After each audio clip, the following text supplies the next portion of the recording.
Zinc Media. Feel the power of knowledge. We hold these truths to be self-evident, that all men are created equal, that they are endowed by their Creator with different abilities, and among these are life, liberty, and the pursuit of happiness.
Good evening, my fellow Americans. Yes, it is I, your lovable host, Rod, coming to you live from my bunkerized home studio somewhere within the great granite state of New Hampshire.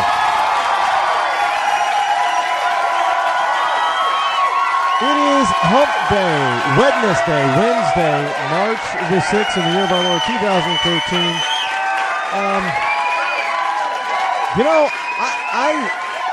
I've decided that we're going to go in a slightly different direction. It's slightly different only because, I've been doing this since day one. But I'm really going to emphasize this. And this is, look, there is a saying that comes to mind. A man convinced against his will is of the same opinion still. Let me repeat that. A man convinced against his will is of the same opinion still.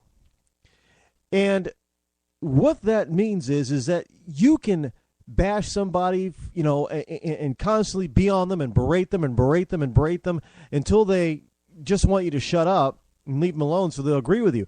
But they still have the same opinion, and if they have the same opinion as they did before, that is not your opinion, they will work tirelessly to espouse and live their current opinion. The only way you change a person's mind freely, you don't convince them of anything.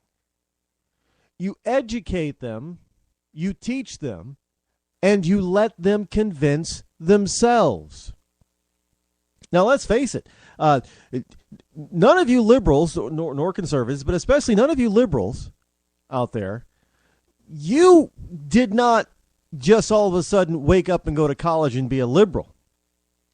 You were taught liberalistic ideas and ideals. And you were taught so much so until the point that you began to believe and agree. You convinced yourself. Nobody else convinced you. You convinced yourself. So what I have to do here, and what conservatives all over have to start really doing, is teaching. We have to focus on teaching.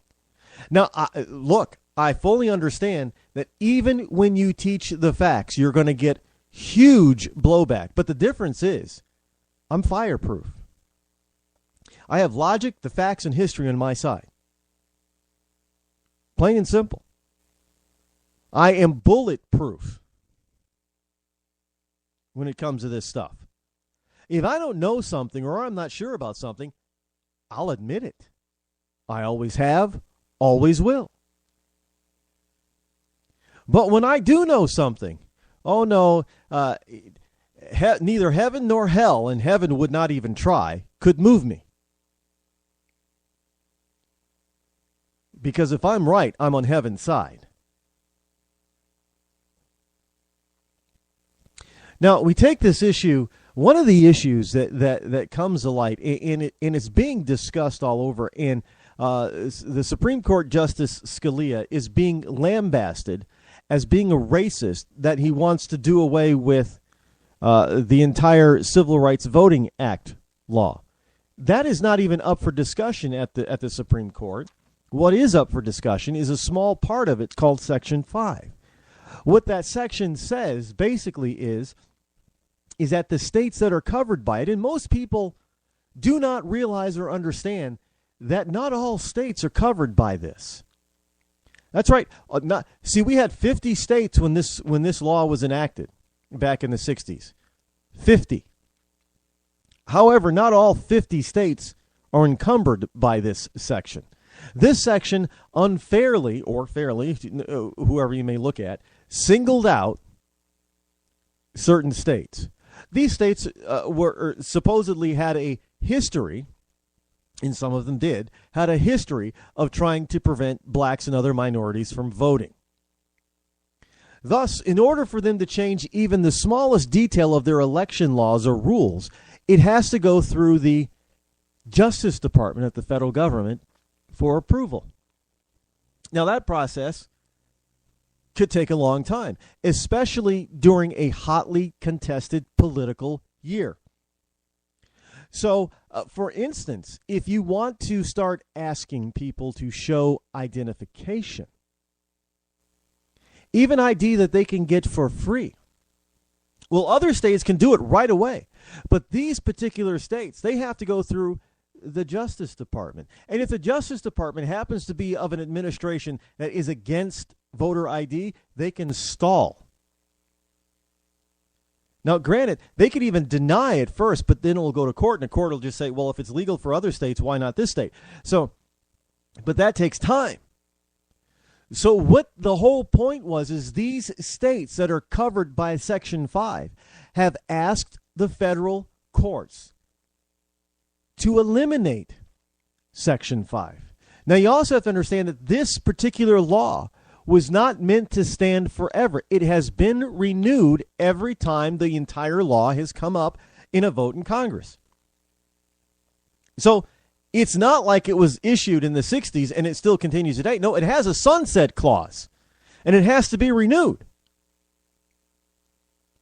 This most Americans also do not understand and are not told by the lamestream media or the leftists who happen to know this.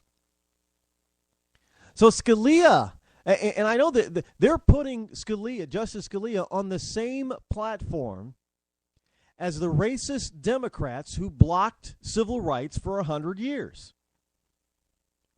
Now let me remind people of something. Which party had Ku Klux Klan, KKK members in their leadership? It wasn't the Republicans, it was the Democrats. And it was more than just Robert Byrd. Hell, it was so well known that Robert Byrd was a KKK member that President Bill Clinton, in his eulogy of Robert Byrd, had to initiate a sort of quasi-apology for it. Oh, yeah. He had to be a part of that group. I mean, that's what they had to do back then in order to get elected. And he spent the rest of his entire life trying to make up for it. No, he didn't. No, he didn't. So it is. I get beside myself when I hear people talk about somebody who wants to make the playing field truly equal and level, them being called a racist. Because it cheapens the word and the meaning, and it allows real racism to go unchecked and unnoticed. It's almost as bad as saying every time the president comes out with a policy that those who disagree with the president are racist. Forget the fact that if the policy is exactly the same policy that Bill Clinton or Jimmy Carter had, and they were against those policies then, forget that. And those two guys are about as white as you can be. They were Southern white boys, right? Well, right. So how is it that you cannot be racist or hateful against policies that were issued by a Southern white president, but the same policies that are issued by a half African president all of a sudden becomes racist if you disapprove or disagree. It is because it is a label that has been tossed around that nobody wants to get tagged with. Because we're supposed to be an enlightened society, right? We're supposed to, we're constantly told that we've moved ahead. But at the same time, we're told, well, we haven't budged much from Jim Crow days. Well, we've elected a black president. Do you think that would have, anybody would have thought that could have happened in the 1950s or 60s or even 70s? That a black man could be president? No. So I would say that the very mere fact that Barack Obama is in his second term shows how far that we've come. And no matter how you you slice the numbers, Barack Obama could not be elected and reelected without a significant number of non-blacks voting for him, including white people.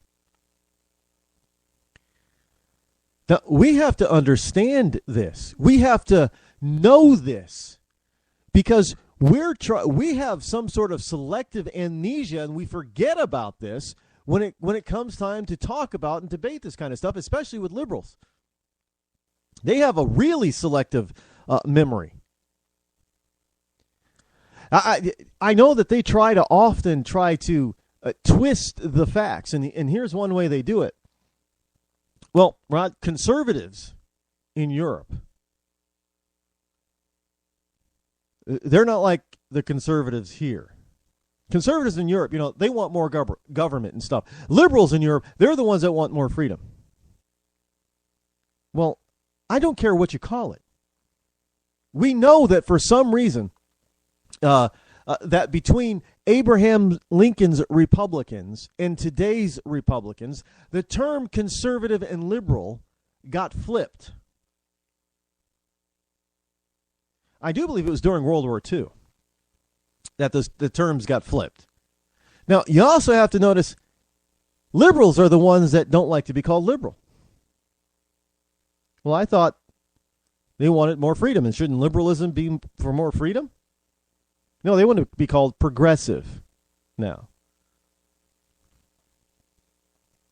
And then when somebody talks about conservatism, they try to label it as Republican. No, there's a difference between Republican and conservative.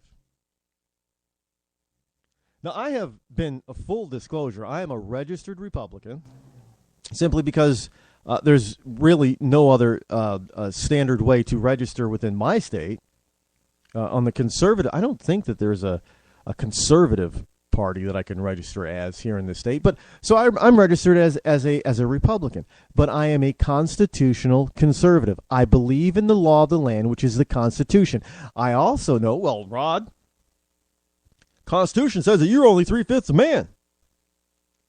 I also know the Constitution gave us a mechanism to change it. And that mechanism is not by fiat by a president. It's called the amendment process. And even liberals, Democrats used to go through this. This is how we got prohibition passed. This is how we got prohibition repealed. But see, by today's standards, they wouldn't bother going through the amendment process. They don't. All they do is try to issue a law or an executive order, and then dare somebody to try to fight it in federal court against the liberal judges that they have appointed, who will toss it out a court or rule against them. We've seen this time and time again. This is recent history, folks. It's not ancient history. We've got people alive today that have lived the recent history. Which I find it amazing sometimes that I get these young little whippersnappers who think they know it all, and they come up and tell me that this happened in history, and I have to say, hold on, time out. I may not be ancient, but I'm old enough to have actually lived through the time period that you're talking about, and you're completely wrong. And let me prove it to you. And I'll give them evidence, I'll give them proof, and they'll accuse me of being blind. See, I can't convince them. And if I badger them and beat them and pound them until they said, okay, I agree, they're going to walk away with the same opinion still. They're going to still be a liberal. They're still going to campaign for ridiculous types of government programs, no matter what I tried to pound into their brain. So what I have to do is I have to do it softly and say, look, here are the facts. And I have to keep teaching the facts to them to a point where they start to convince themselves, because they look at the overwhelming evidence and they say, well, geez, I guess I had it wrong. And that's the most difficult thing that a human being can do, is to say to themselves, not to other people. One of the most difficult things that a human being can do is to admit to themselves that they were wrong. Not to other people. Yeah, I can say, well, yeah, I was wrong about that. That's really not a big deal. What's a bigger deal is me actually admitting it to myself, believing it, that I was wrong. Oh, that's a shot to somebody's ego. I don't care who you are. Which is why I make it a point to make sure that I know my facts and history, so I'm not often wrong. Which is why I'm bulletproof and fireproof. Which is why lefties, be they of color or be they of non-color, I don't care how you want to put it, when they come at me with stuff, I can shoot straight back at them, knowing the facts,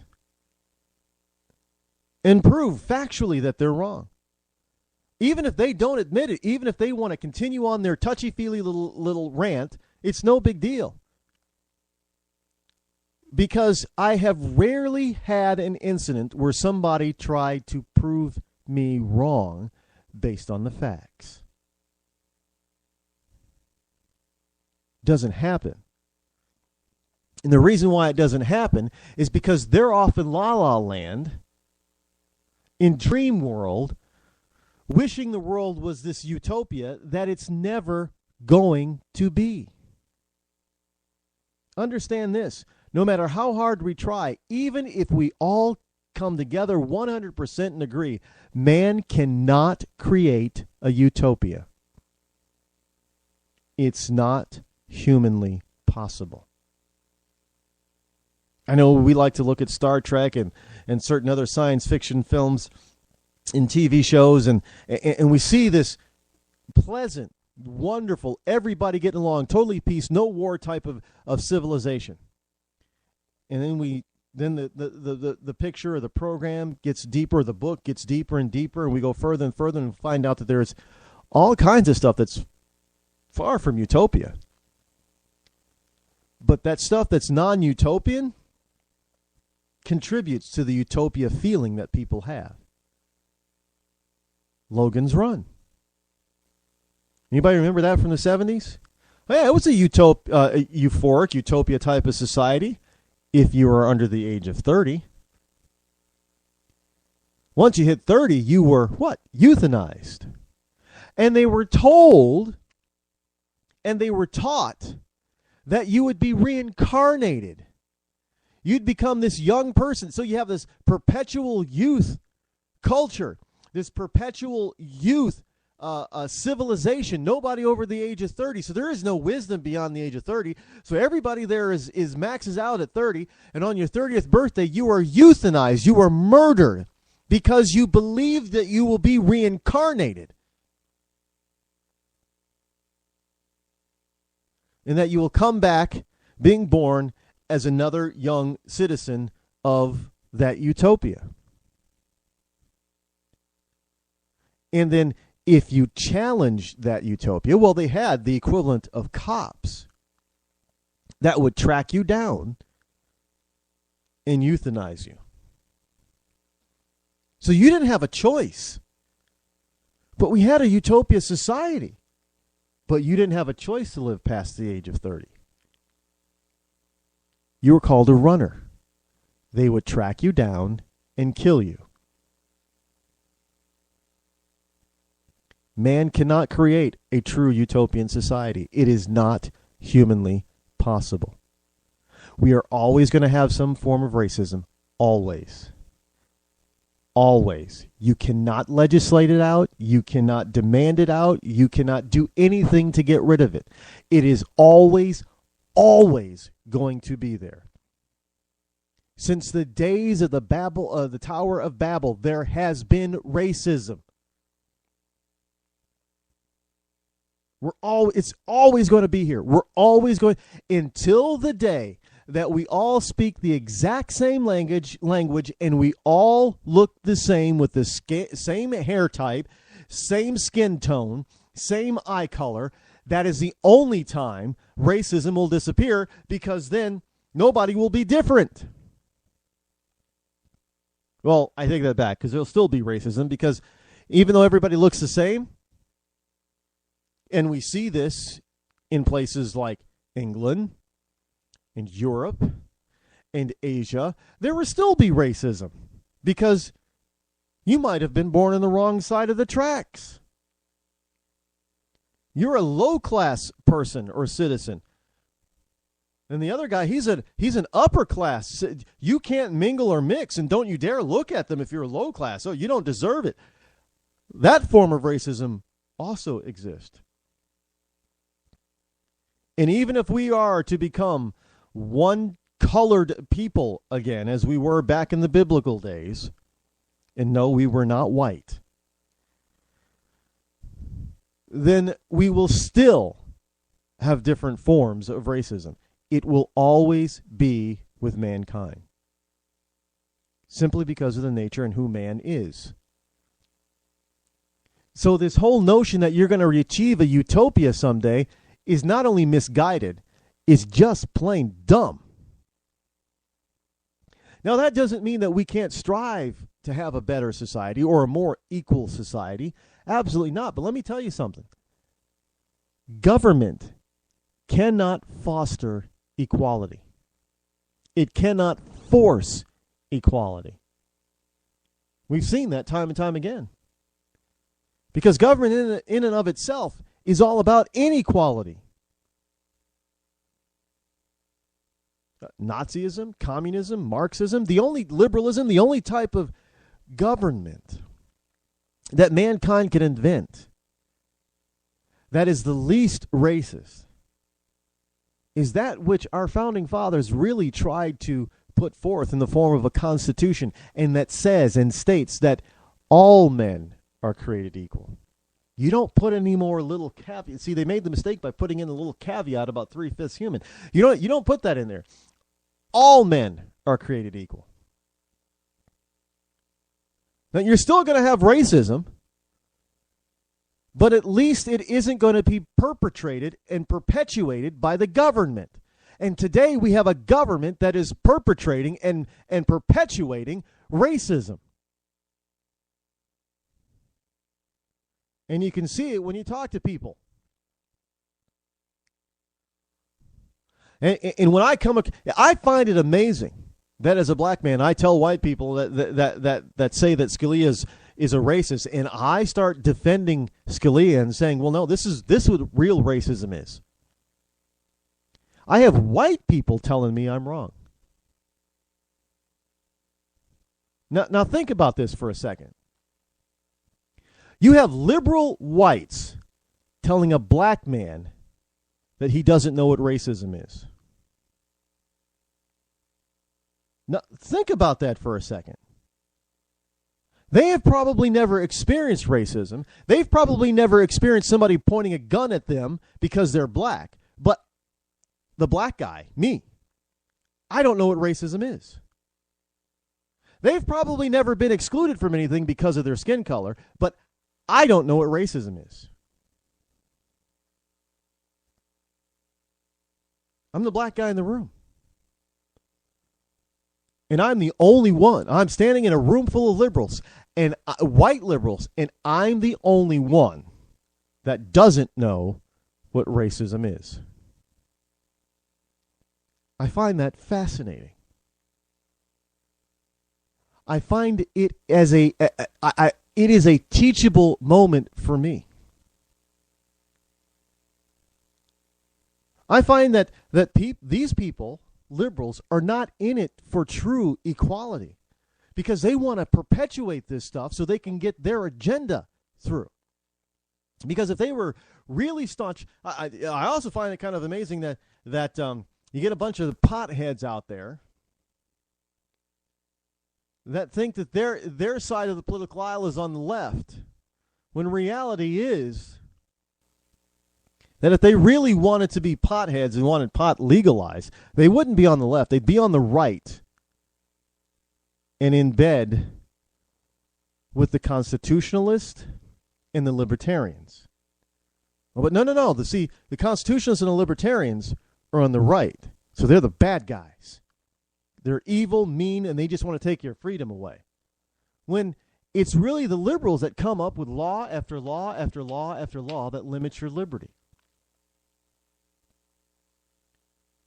I don't see President Obama trying to stand up for a bunch of people and saying, I think it's about time that we legalize pot, that we repeal the pot laws. No. What happened when certain states decided that they were going to make it legal for medical use? Oh, we had a president double down and say, no, it is still against the federal law, and we will prosecute on the federal level. Well, Rod, he can't pick and choose. Oh, no, he decided not to choose to defend the Defense of Marriage Act, which is also the law of the federal land. In fact, now he's in court saying, oh, yeah, court, we're on their side. Get rid of this law. But he's not doing that for you potheads, yet you're still on his side.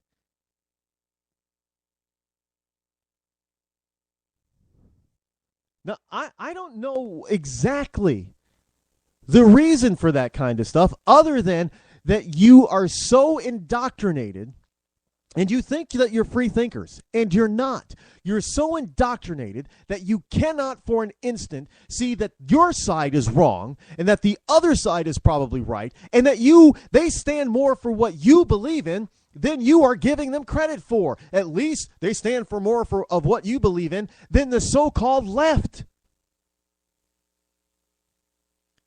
Look around. Why don't you start asking about, well, who drafted this law and who came up with this law and why is this law active now? Could not, during the first 2 years of the Obama administration, could he not have done a whole myriad of things that liberals say that they wanted done? Don't tell me they couldn't do it. They had the overwhelming majority in the Senate and the House. The Republicans and conservatives could not have stopped them even if they really, really, really wanted to. It was, as the French say, impossible. Not possible. It took a court order to get rid of don't ask, don't tell in the military, a court order that was initiated by a lawsuit by a Republican group. Not Barack Obama or the liberals. Might I remind people of that? Oh, but Republicans hate fags. Really? It was a Republican group that initiated and fought and spent money on the lawsuit that got rid of it, that forced Obama to finally act.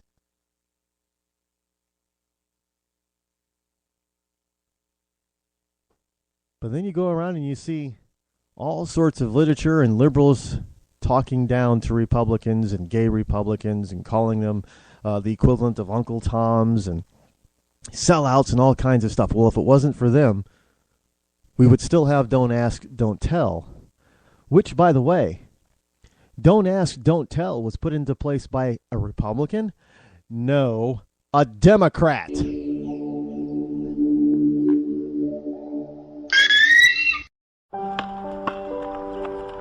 I always loved watching the kids play basketball. I still do, even though things have changed. It's funny, they can't find jobs to get their careers started, and I can't afford to retire. and now we're all living together again. I supported President Obama because he spoke so beautifully. He promised change, but things changed for the worse. Obama started spending like our credit cards have no limit. His healthcare law made health insurance even more expensive. We've had stimulus and bailouts. Obama added almost $16,000 in debt for every American. How will my kids pay that off when they can't even find jobs? Now Obama wants more spending and taxes. That won't fix things. I had so many hopes. Cutting taxes and debt and creating jobs. That's the change we need. Tell President Obama to cut the job-killing debt and support the New Majority Agenda at newmajorityagenda.org.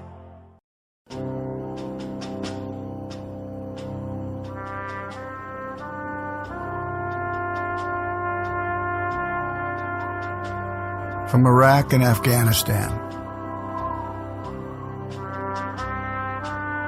our brave warriors are coming home, wounded. Some with wounds you can see, some with wounds you can't see. Wounded Warrior Project was created to support our men and women coming off the battlefield.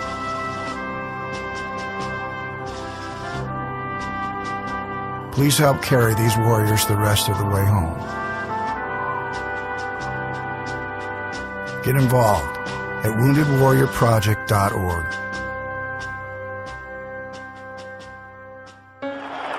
Today is a special day. Today we gather as a nation and as an international community to recognize the selfless decision of one of the most influential women of our time. She's been recognized by religious figures and politicians around the world. To us, she's just Rachel. But to the rest of the world, she is the woman who, after having one too many drinks, chose not to drive home buzzed. Here today to honor Rachel is the family whose lives she spared. Save a life. Don't drive buzzed. Buzz driving is drunk driving. I was in chronic pain, and my family struggling to make ends meet, food and gas prices going up, even keeping my job was iffy. Then I learned about a new miracle drug made in Washington, D.C., Spenditol. Spenditol is Washington's answer to all the painful problems Americans face. How to borrow $800 billion for a stimulus that didn't create jobs or fix the economy? Spenditol. Spenditol is not for everyone. Side effects may include a mountain of government debt piled on our kids, a sudden loss of freedoms, higher prices for everything, leaving our kids a lesser America than we had. Ask your doctor or congressman if your conscience is strong enough for Spenditol. And it's so popular in Washington, we have to import trillions more of it from China. Spenditol makes you feel better now and pushes off the really bad stuff till later, for them to deal with. Call the White House and Congress. Tell them, stop spending it all. Feeling lonely this holiday season? Looking for little human interaction? Do you want to feel contact in certain special places? Then why not go through security at an airport? The TSA. TSA agents are ready and standing by to give you a little something extra to feel thankful about this holiday season. TSA. What are you waiting for? I want to check under your testicles. Spending time with a TSA agent couldn't be easier. Simply book a flight departing from any American airport. When selected for a full body scanner, say no. You'll be pulled aside by a TSA agent, and that's when the fun begins. And you never know who your agent will be. It could be me. Or me. Or even me. But it's probably gonna be us. Take off your damn shoes. The TSA. It's our business to touch yours.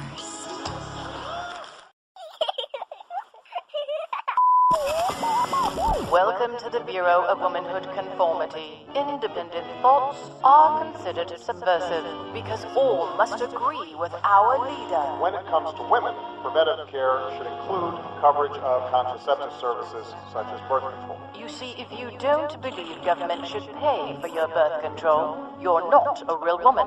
Womanhood denied. If you refuse to accept that pregnancy is a punishment, you're denied as well. I don't want them punished with a baby. If you don't believe that abortions should be allowed for any reason, if you don't believe in aborting a child for being the wrong gender, and if you don't believe that stay-at-home mothers aren't real workers, you are not a real conformed woman. His wife has actually never worked a day in her life. His wife has actually never worked a day in her life. Finally, for your safety, if you oppose mandatory government health care, you will die. They will be voting to say that women can die on the floor. These standards and regulations were formed after our glorious victory in the war on women. Thank you for your cooperation and your conformity.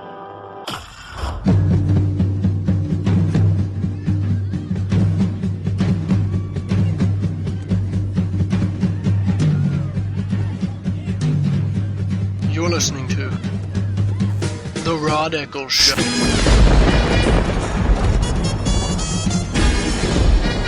I know that there are some liberals out there that are chomping at the bit to have a go at me, and don't worry, we are working on a solution right now as to be able to take calls again like we used to here on the Rod Eccles Show, and I can't wait to do it. Because if there's one thing that I really want to do, I don't want to embarrass people.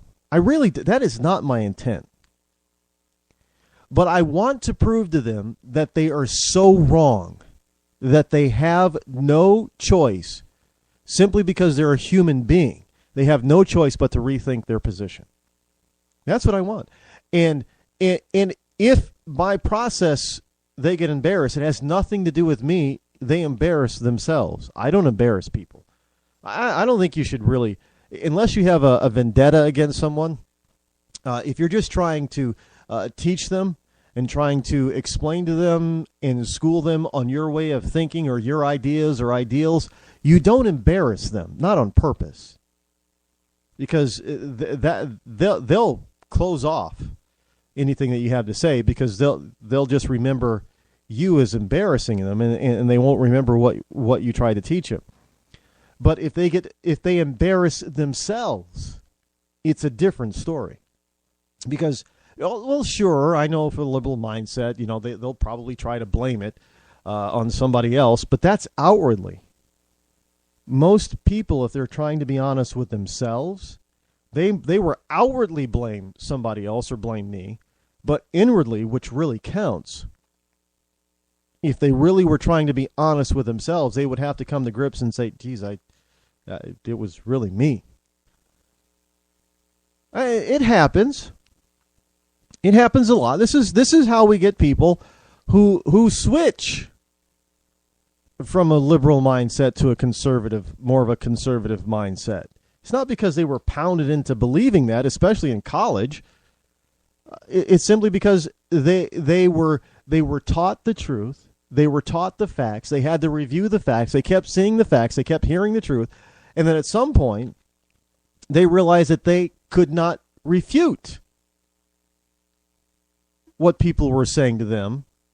But what they were saying to those people could be refuted. And that's when the transformation begins.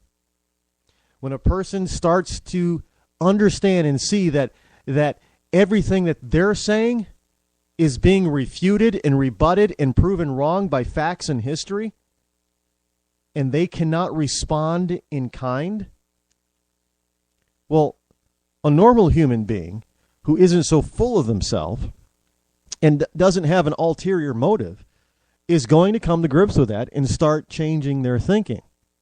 They're going to revisit it. That's what I'm here to do. I'm not going to convince people who are like Al Gore to change their mind because there's an ulterior motive there. It's called money. See, everybody thinks that only Republicans, only conservatives are after money. Let me tell you something. Does anybody really, even you liberals, do you really honestly think that Al Gore is not motivated by money? I mean, just look at his net worth and the things that he did based on what he said and tell me that he is not motivated by money. You know, if somebody were to ask Al Gore to be president today, Al Gore, he basically, without really coming out this way and saying it, he basically says, well, screw that. I make a hell of a lot more money and have a lot more fun with little responsibility. Why would the hell I want that gig now? He was basically asked that before, recently.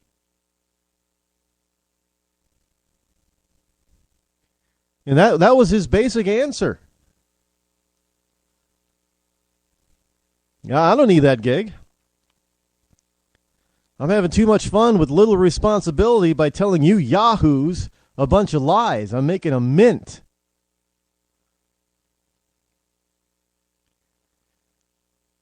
And you have to understand also that liberalism is not about liberty. American liberalism is not about liberty. Look, you don't have a bunch of conservatives running around, not even under George Bush, that stated that they could use a drone to kill an American on American soil. If the president authorized it and thought that you were a threat. You have a liberal president and administration saying, yeah, we can do that. Eric Holder, drone strike to kill U.S. citizens on American soil is legal, hypothetically. Well, it's not even hypothetically legal. It's not hypothetically legal anywhere. Unless that citizen is duly and actively at war with the United States. You know, American Taliban type of thing. He's on the battlefield. Well, there you go. Yeah, he can be taken out then. But to say, especially while he's on his home soil, that he can be taken out by a drone without a trial or a jury, simply on the word of the president, that's not even hypothetically legal. I really have to wonder what Constitution these people are reading. Because there's no way in hell that you can even possibly say, well, you know, George Washington and the old fat white boys back then, they didn't know that drones were going to be around, so they had no clue. So therefore, since it's not in the Constitution that specifically says that we can't use drones to kill Americans on American soil, then it's legal. No, that's not the case. By the way, this is how they got driver's licenses passed. Because they stated, well, there's nothing in the Constitution that says that you can drive a car, so therefore it's a privilege. Well, I don't know. Is being an American citizen, just being alive, an alive American citizen on American soil, that's a privilege? That's not your right? Under the Constitution? Well, it doesn't specifically say that, Rod.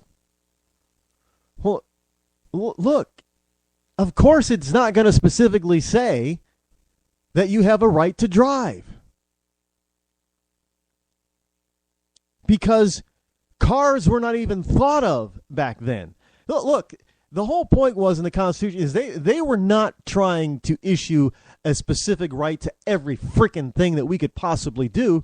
What they gave was a blanket Constitution to protect your rights in the pursuit of happiness. And I've explained it half dozen times at least on this show in the last year about what that pursuit of happiness includes. And it possibly, because of the way our government has established and dictated and drawn out and designed and planned and built our society, in most cases, it takes a vehicle of some sort for you to be allowed your right to pursue happiness. You can't use a horse in a lot of places. So what if you don't want to drive? You can't use a horse by government law. So transportation to you is limited. They're forcing you into a vehicle. Think about that.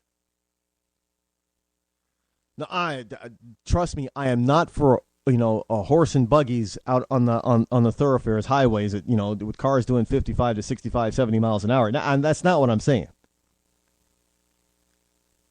What I am saying is that even within municipalities, from the smallest of towns to the largest of cities, in most cases, unless you have a particular event or license, you cannot ride a horse.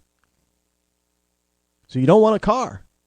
You don't want to have to go through the driver's license stuff. You don't want to have to pay the government a license fee every 3 or 4 or 5 years or however long your state does it. All you want to do is feed hay and oats to your horse and ride the horse around. You cannot do it by government law. Trust me. Back in the day when our Constitution was written, a horse was a sign of freedom. They didn't think they needed to specifically write in a person has the right to mobility. It was just a given. Well, how do you know it was a given? Simply because of how they protected a man's horse from thieves. Horse thieves were hung. Much like today, car thieves are given some pretty severe sentences behind bars. They call it grand theft auto. Even if you take one car, well, this could be construed as grand theft auto. You're going away for a long time. Now you got, speaking of taking people off the streets and imprisoning our citizens, we have this notion that, we have by far the most number of citizens in prison. Well, one of the reasons why we have so many people in prison, one of the reasons, not the only reason, but one, is that we have very strict execution laws. Many other countries that have execution laws, they're not so strict. You don't get to hang around for 10 or 20 years with the appeals. You get one appeal if you're lucky, and if you fail that one, you're dead. And they cut your head off or hang you or shoot you for far less crimes than capital murder.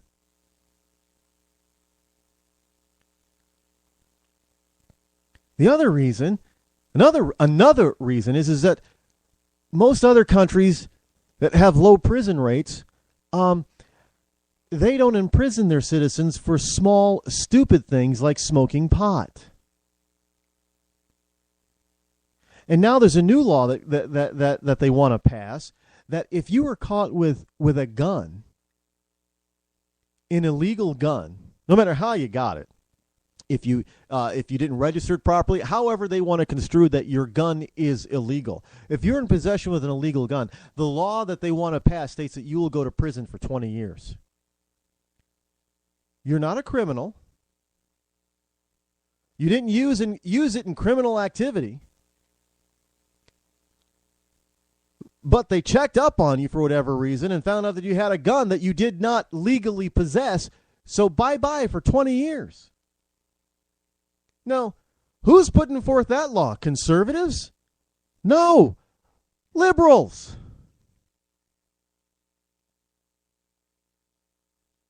Liberal Democrats. And you liberals out there, you regular next door Joe and Jane American citizen liberal, you're wondering why, because you're told, well, geez, we have so many people, we have the highest percentage in the world of our population, of our citizenry in jail. Why is that? Is it because of conservatives? Well, conservatives aren't trying to pass a law like that. So we got a bunch of laws that aren't based on logic. We got a bunch of laws that aren't based on facts. But we do have a bunch of laws that are based on touchy-feely-ism. Touchy-feelyism should be a disease. But Eric Holder says that drone strikes to kill U.S. citizens on American soil is legal hypothetically. Now, the Obama administration, now Eric Holder is a representative of the Obama administration. The Obama administration believes that it could technically use military force to kill an American on U.S. soil in an extraordinary circumstance, but has no intention of doing so. If they don't have any intention of doing so, why bring it up? Because, folks, they have every intention of doing so. You don't bring up something if you don't intend to do it.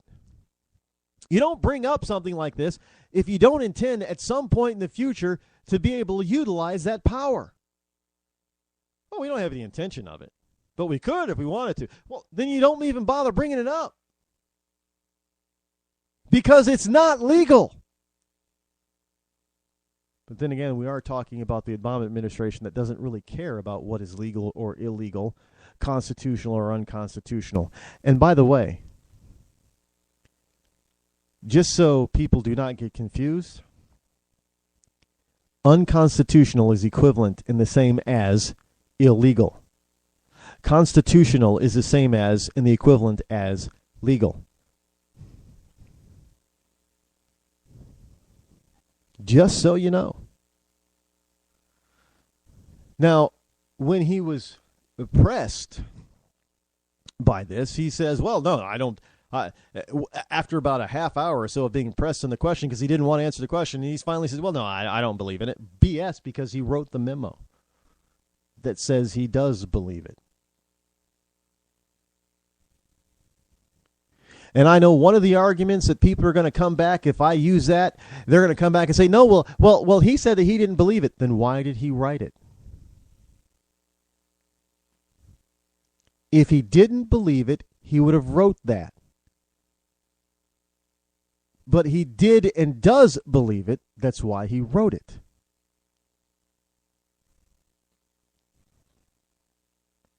Understand the nuances of politics, folks.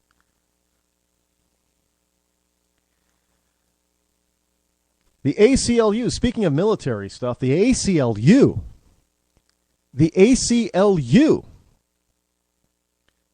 launches nationwide police militarization investigation. Yes, the American Civil Liberties Union has launched a nationwide campaign to assess police militarization in the United States. Starting today, the ACLU affiliates in 23 states are sending open records requests to hundreds of state and local police agencies requesting information about their SWAT teams, such as how often and for what reason they're deployed, what type of weapons they use, how often citizens are injured during SWAT raids, and how they're funded. More affiliates may join the efforts in the coming weeks. Look, I have mentioned this before. My former hometown, little 23,000 population Keene, New Hampshire, has a military vehicle in the police department. They have an armored transport vehicle, an armored response vehicle. For what? Pretty much, if you look at the crime stats of Keene, it doesn't really have any crime. Yeah, I know that. Look, I live there. I know the cops are bored half to death. They make mountains out of molehills. Actually, hell, they make mountains out of anthills because they have nothing to do, which is a good thing. And now they're going to be running around with an armored vehicle.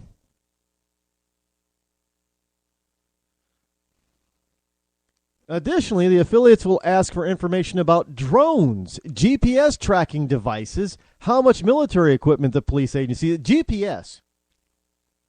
I've got another story here about GPS. This kind of dovetails with that. Judge declares mistrial in drug case at center of landmark Supreme Court ruling. For the U.S. Justice Department, the third time wasn't the charm in a high-profile drug prosecution of Washington nightclub owner Antoine Jones. A federal judge today declared a mistrial, the latest setback for the government after a loss in the U.S. Supreme Court last year. The trial was the third for Jones, who represented himself and the government after an earlier mistrial back in 2007 and then last year's historic Supreme Court ruling that voided Jones's life sentence. The High Court concluded the warrantless use of a tracking device violated Jones's right under the Fourth Amendment, a ruling whose scope is being assessed in courts across the country. So the wonderful FBI thought that they could just start using GPS devices to track you down. They could attach a little tracking device on your vehicle without a warrant to track you down and keep tabs on you. Well, obviously, the Founding Fathers had no idea, because they were not soothsayers and they did not have mediums and fortune tellers sitting with them in Philadelphia while they were writing the Constitution, that someday there were going to be these things called GPS devices. So the Fourth Amendment covers GPS, but it doesn't cover cars. Go figure. It doesn't cover your right not to be struck down dead by a drone, according to the Obama administration and Attorney General Holder. Go figure. I know a lot of people say, well, Rod, we have to go through the process and get this stuff through the court. Well, yeah, that's fine and dandy, unless you're one of the people that were already killed. You're not going to get your life. Oh, well, sorry, unconstitutional. You get to live again. No, that doesn't happen. When you're dead forever. There's no bringing you back. Somebody made a mistake. No, you don't get to come back. Well, you can let a guy out of jail after 25 years for being convicted of a crime he didn't commit, but you can't give him the 25 years back. But at least he's still alive, so you can at least give him his life back. But if they kill you, well, there ain't no coming back from that. And I know that's why some people are saying, well, can't have the death penalty, Rod. U.S. officials, finally tonight, U.S. officials are expected to attend the Hugo Chavez funeral. Now, frankly, there should not be a single U.S. diplomat representing the United States government at Chavez's funeral. It should not be. But hey, we have to remember that Obama kind of likes this guy. Or I should say liked. And Chavez liked Obama. Chavez didn't like Bush because Bush stood for what Chavez hated. Freedom. But Obama, he kind of likes Cuba. He kind of likes totalitarianism. He kind of likes Marxism and communism. He kind of liked Hugo Chavez. He liked the idea and the power that Chavez had and wished he had it for himself. And indeed, this president tries to utilize such power called executive orders. Out of time for tonight, guys. We'll be back here, same bat time, same bat channel. Well, goodbye. And don't think it hasn't been a little slice of heaven, because it hasn't. I'm your fireproof, bulletproof, constitutional conservative, Rod Eccles. This has been the Rod Eccles Show. I'm out.